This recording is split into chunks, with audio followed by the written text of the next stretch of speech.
Vika stayed at work until late. A lot of documents, papers and forms, some of which had to be handed over yesterday.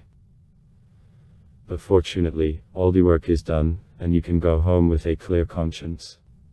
22:03. July. Evening. It's almost night. No one is waiting at home, so you can take your time. Especially since her legs barely carried her. High-heeled shoes, which had been terribly comfortable since the morning, seemed like a punishment, and made the step even harder. The road led her along paths and sidewalks that had already been trodden for 4 years. Through a small park, then down a long wooden staircase. And even though it was getting dark outside, she wasn't scared. The way from the office to the house took a maximum of 20 minutes on foot. The skirt on the dress and light brown hair were slightly blown up by the summer breeze. She walked slowly, trying to leave everything behind. I was thinking about something of my own. About my parents, whom, by the way, I haven't called for a long time, about a guy I recently met at work, a new employee, a very cute, but terrible womanizer, as the girls from the next office told me. He asked her out on a date and she, having heard enough gossip about him, refused, sharply and categorically. Maybe I should have agreed, she thought, because I don't really know anything about him. Or maybe the girls are talking, after all, the women's collective. Suddenly he's good, and I'm like this. Fool. A little muffled with a smile on her face, she said to herself under her breath. Fool. There was a long whisper from behind.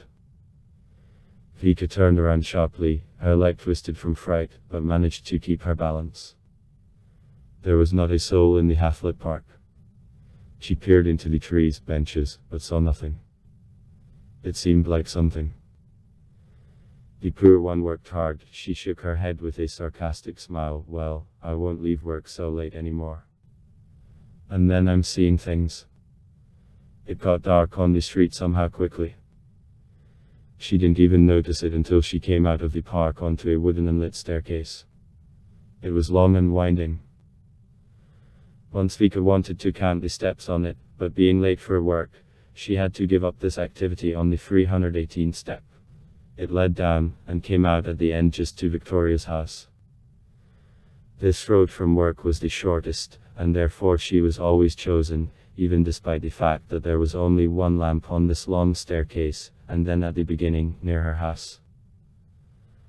And all along the way around there are only garages and some office buildings in the vicinity.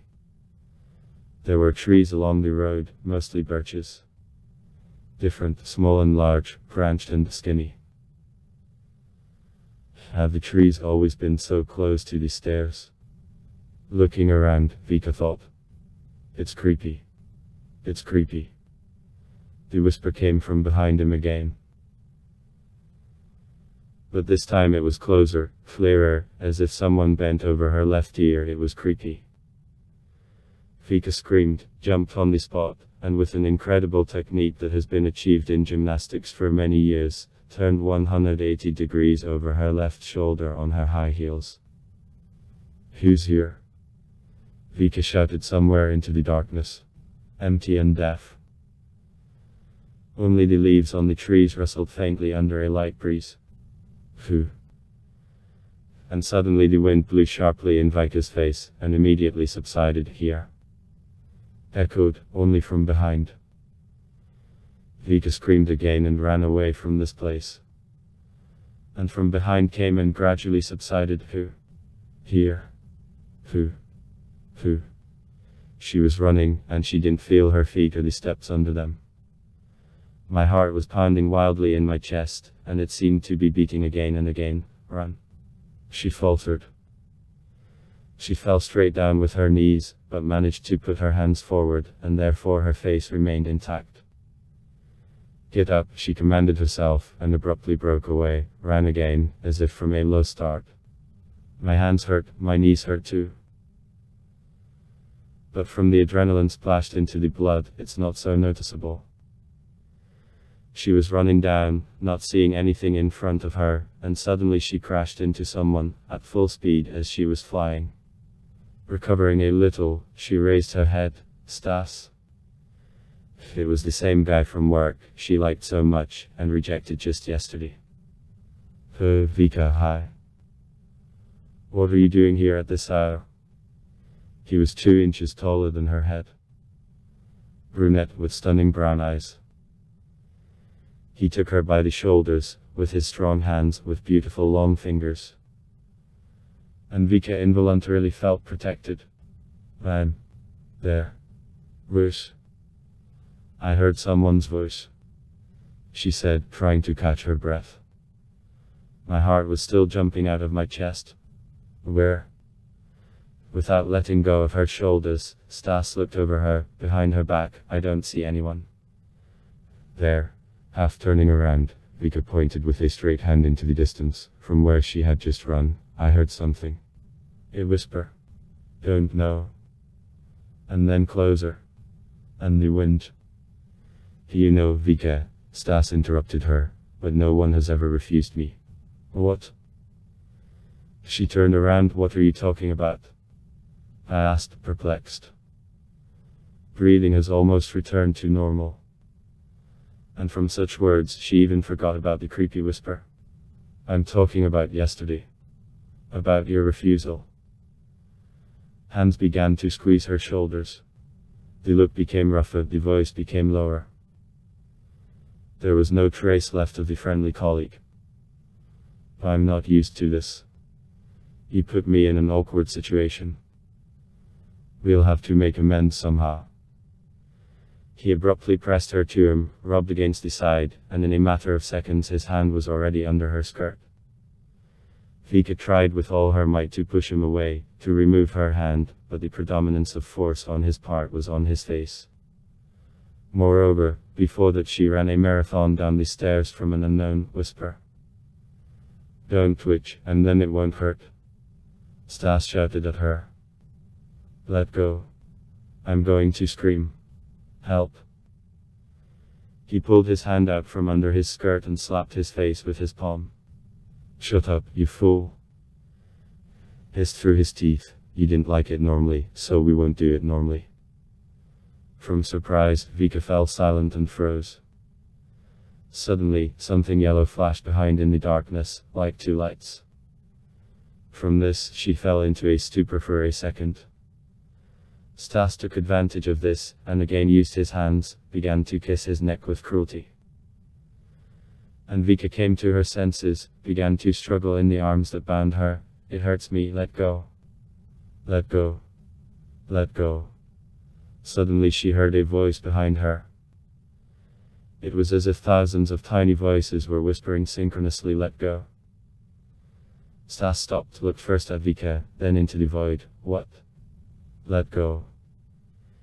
It was as if a light breeze came out of the darkness and spread around them, spread out, enveloped them. What? Who is this? Stas shouted angrily. Let go, I said. The whisper was replaced by a rough bass, coming as if from hell.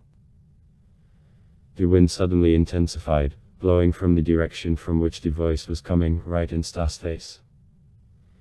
He threw the girl down the stairs, covering his face with his hands and shouting against Vertra, what the fuck? What's it? The wind died down as abruptly as it had begun.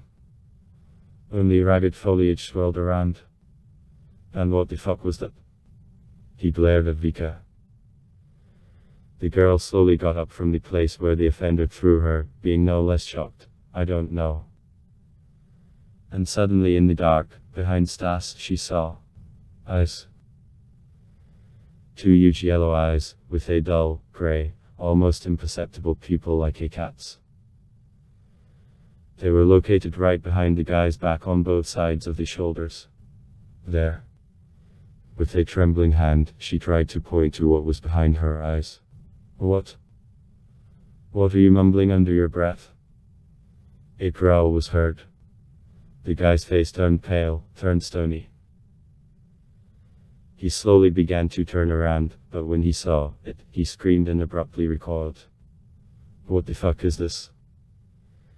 It squinted, staring intently at Stas, and began to grin, while emitting a growling chirping that froze the blood in his veins. Vika saw this, screamed and ran down the stairs. From behind came the screams of Stas and the growls of a strange creature. She vaguely remembers how she ran home, found the keys in her purse, opened the intercom. The elevator was treacherously not working. 4th floor. God, how high I live. Vika thought to herself, moving her wadded feet along the remaining ladders. Here it is, the apartment. Castle. Key. 2 turns. At home. Latch, lock, chain. And with tears in her eyes, Vika slides down the door. It gets dark in her eyes, she falls asleep.